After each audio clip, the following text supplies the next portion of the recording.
merci. Bonjour à tous. Thème de la vidéo, vous avez vu, j'ai mis une musique extrêmement zen pour vraiment pas me mettre en colère aujourd'hui. C'est le début du mois de Ramadan, on le sait. Et il faut pas se mettre en colère. Un exercice qui est pas si difficile que ça pour moi, mais en réalité qui est un exercice difficile pour beaucoup de monde et que je fais partie d'une des rares personnes, et je pense qu'on est quand même quelques-unes ou quelques-uns à le faire, à hausser le ton quand il s'agit de se défendre, car on s'est rendu compte, je pense, avec toutes ces personnes, que si on ne se défend pas soi-même, personne ne le fera à notre place. Voilà, donc c'est pour vous souhaiter un excellent Ramadan à tous. Je sais qu'il y a beaucoup de conversions nouvelles en cette année 2023, 2024, 2025. Et je suis extrêmement heureuse de cette nouvelle. Moi-même, malheureusement, encore cette année, je ne fais pas de Ramadan. Ça fait la 3e année que je ne le fais pas, malheureusement. Pourquoi? Vous le savez, j'ai été éprouvée. Et je suis extrêmement fatiguée psychologiquement, ce qui correspond en réalité à un burn-out.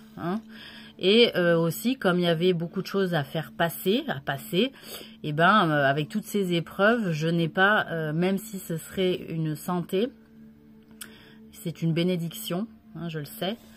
Je demande pardon à Dieu, à Allah de me pardonner pour ma faiblesse, de ne pas avoir assez de force pour faire ce Ramadan. Je me suis renseignée auprès de savants. En réalité, même la fatigue psychologique est permise pour ne pas faire le Ramadan, puisque même si le corps est en santé, la psyché en islam est reconnue et la fatigue psychologique est reconnue en islam. Voilà, donc c'est une bonne nouvelle.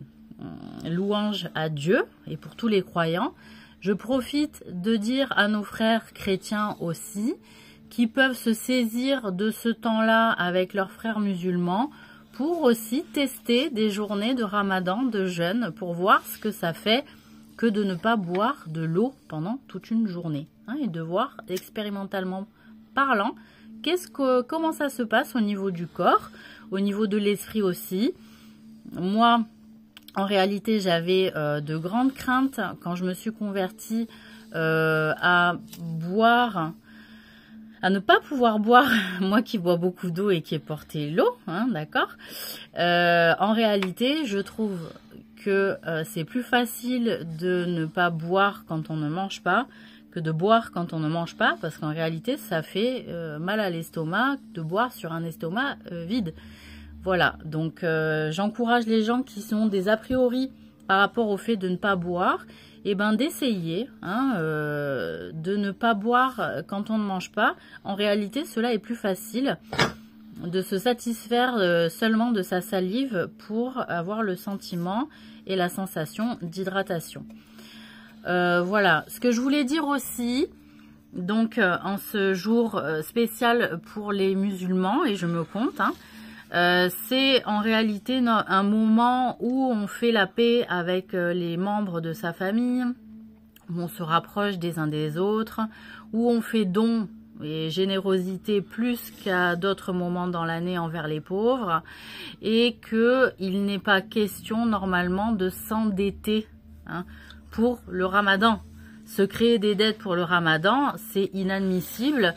Il faut faire savoir à la communauté, ceux qui sont dans le besoin et qui n'ont pas les moyens de payer la bête de sacrifice pour l'Aïd, et de partager, puisque la règle en islam, c'est quand même de diviser la bête avec les voisins et avec les pauvres et avec la famille.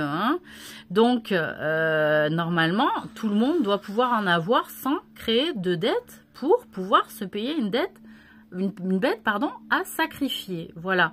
Moi, j'ai été quand même étonnée, surprise, voire choquée, que dans beaucoup de pays où malheureusement une bête, ça coûte un minimum 200 € et que le salaire moyen est 200 €, que des personnes doivent s'endetter alors que chaque famille doit, devant les gens, pouvoir se payer la bête pour pas montrer qu'on est pauvre.